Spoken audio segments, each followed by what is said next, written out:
What if one simple question could change everything you thought you knew about your relationship? That's exactly what happened when Travis Kelce asked Taylor Swift about kids. What started as a casual Saturday morning at home turned into the most vulnerable conversation of their entire relationship, one that left Taylor in tears and Travis more certain than ever about their future together.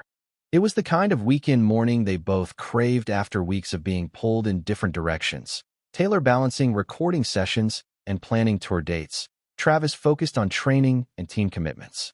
On this morning, though, there were no schedules. Travis had taken over the kitchen, determined to make pancakes even though half the batter ended up on the counter. Taylor sat across from him with her laptop, absent-mindedly editing lines of a song she'd been shaping for weeks. The television played in the background. Neither of them was really watching until a segment caught their attention. A famous couple showing off pictures of their newborn baby. Taylor smiled softly at the screen. "They look so happy," she said. Travis glanced up and nodded. Then, without thinking too hard about it, he asked, "Do you ever think about us having kids?" The question hung in the air longer than he expected. Taylor's hands froze over her keyboard. For a few seconds, she said nothing, just stared at him as if the words had hit a part of her she tried not to touch. And then, to Travis's shock, her eyes filled with tears. "Hey," he said immediately, putting the spatula down. "I didn't mean to upset you. I'm sorry." Taylor shook her head, wiping her cheek quickly as if embarrassed. "No, you didn't upset me. It's just, I want it so badly that it scares me." Travis leaned forward, confused but gentle. "What do you mean?" And that's when Taylor let out everything she had been holding back. Fears she hadn't even fully admitted to herself. "I'm terrified I'll be bad at it," she whispered. "That I'll lose myself. That I'll become just mom and forget who Taylor is. Or worse, that I'll be too focused on my music and end up being a terrible mom. And I can't stand the thought of our kids ever feeling like they came second." Travis listened in silence, his chest tightening as he realized how heavy this had been sitting on her heart. He'd expected maybe a nervous laugh, a light answer. He hadn't expected tears or the raw honesty spilling out in front of him. "And somewhere along the way," she continued, her voice shaking, "I started believing that I don't get to have both. That women like me don't get to be successful and also have a family. Like I have to choose." Travis reached across the counter and took her hands, forcing her to look at him. "Who told you that you have to choose?" Taylor let out a bitter laugh. "Everyone. Old boyfriends who said I was too focused on work. People in the industry warning me that kids would ruin my momentum. Journalists asking if I'd ever give up music to be a mom. Like those are the only two options." After hearing it enough times, I started to believe them. Travis's jaw tightened. He hated the thought of anyone planting those doubts in her mind. "Taylor, that's the dumbest thing I've ever heard," he said, voice low but firm. "You're going to be an amazing mom. Not despite who you are, but because of it." Her eyes filled again. "But what if I can't handle it?" "No what ifs," he interrupted softly. "I've watched you with my nieces and nephews. You light up when you're around kids. You don't become less yourself. You become more." For the first time that morning, she gave a small, watery laugh. "You really think so?" "I know so," Travis said, squeezing her hands. Then, almost shyly, he admitted, "I think about it all the time. Not in a pressuring way, but in a hopeful way. I picture teaching them how to throw a football, watching you at the piano teaching them music. I see family game nights, Christmas mornings, bedtime stories.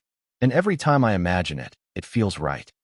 Taylor stared at him, her tears slowing, replaced with something softer.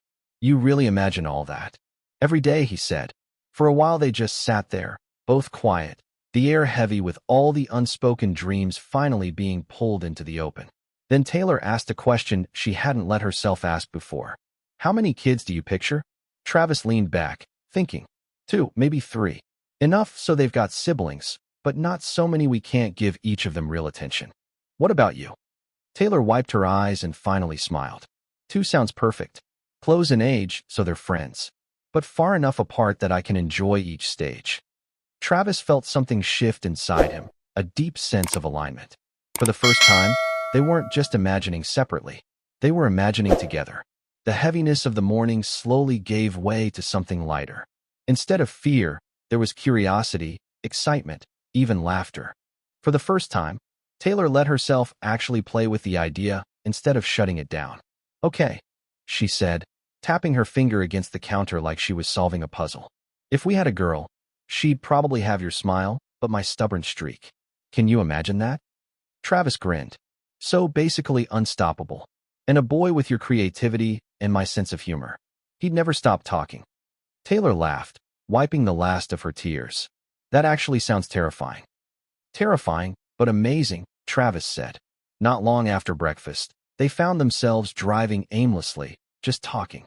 At one point they pulled into a Target, more out of habit than need. Wandering the aisles, they ended up in the baby section. Neither of them had planned it, but once they were there, it felt impossible not to imagine. Taylor picked up a tiny Chiefs onesie, holding it up with a shy grin. This would be perfect for a little girl. Travis grabbed a mini football that read baby's first Chiefs game. And this for our boy. They didn't buy clothes that day, but they did walk out with books. Taylor spotted Goodnight Moon and gasped. My mom read this to me every night when I was little. Travis picked up Where the Wild Things Are and chuckled. My dad used to read this to me and Jason. He'd make these ridiculous monster voices. We couldn't stop laughing.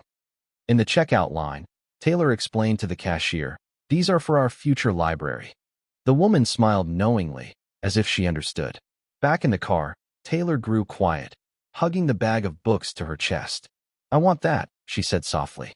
I want bedtime stories and silly voices and our kids falling asleep knowing they're safe. Travis reached over and squeezed her knee. And they will. I promise. That night, the mood in their house felt different. It wasn't just another evening together. It felt like they had crossed into new territory, somewhere deeper and more real. Taylor curled up against Travis on the couch, her head resting on his chest while he absent-mindedly scrolled through his phone. She had been quiet for a long time, clearly lost in thought. Finally, she spoke. Can I tell you something I've never told anyone? Travis set his phone aside instantly. Always. I've actually started writing little melodies for our kids, she admitted, her voice low, almost embarrassed. Not real songs yet, just bits and pieces. Lullabies, I guess. I don't even know why. It just happens when I'm at the piano. Travis's eyes softened. Can I hear one? She hesitated, then hummed a simple, gentle tune. It wasn't polished. It wasn't meant for a stadium, but it carried a warmth that made Travis's chest ache. That's beautiful, he said, voice thick. He quickly grabbed his phone and hit record. Taylor laughed. What are you doing? Saving it, he said. One day when our kids are teenagers and rolling their eyes at us, I'm playing this for them. I want them to know how much their mom loved them before they were even born. Taylor's laughter turned into tears again, but softer this time. You're going to be such a good dad. Later, they FaceTimed Donna. The smile on Travis's mom's face when she heard they'd had the baby talk was pure joy. I'm so proud of you both, she said. Taylor, honey, you'll be a wonderful mother. I can already see it in the way you love. When the call ended, Taylor phoned her own mom. Andrea listened patiently as Taylor recounted everything. The tears, the fears, the bookstore, even the lullaby. Oh, sweetheart, Andrea said.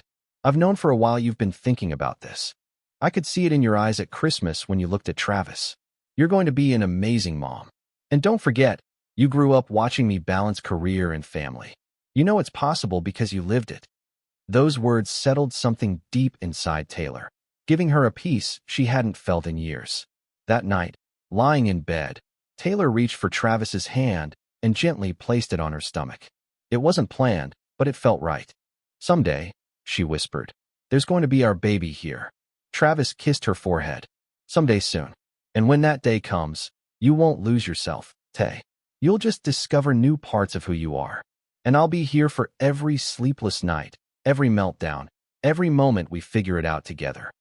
She smiled in the dark, tears welling again, but this time they were happy tears. Thank you, she said softly. For what?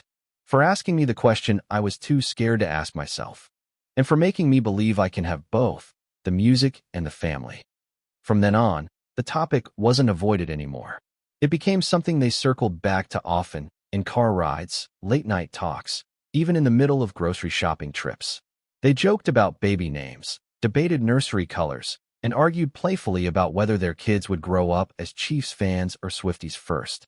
6 months later, when Travis proposed, the first words out of Taylor's mouth after yes were, I can't wait to have babies with you. He laughed through tears because he knew exactly how much weight those words carried. Looking back, it amazed them both that the turning point had been such an ordinary morning. No spotlight, no big stage, just pancakes, pajamas, and one honest question that opened a door to everything they had been too scared to say out loud. And here's the takeaway. Sometimes the most important conversations don't happen when you plan them. They happen in kitchens, in cars, in quiet moments when someone is brave enough to ask about the future. Real love isn't about perfect timing. It's about creating a space where both of you can dream, and knowing those dreams are safe in each other's hands. So if this story reminded you of the power of asking honest questions, don't forget to like this video, share it with someone who needs the reminder, and subscribe for more heartwarming stories about the couples you love. Because sometimes, the most beautiful love stories aren't about what's happening now, but about the future two people are brave enough to build together.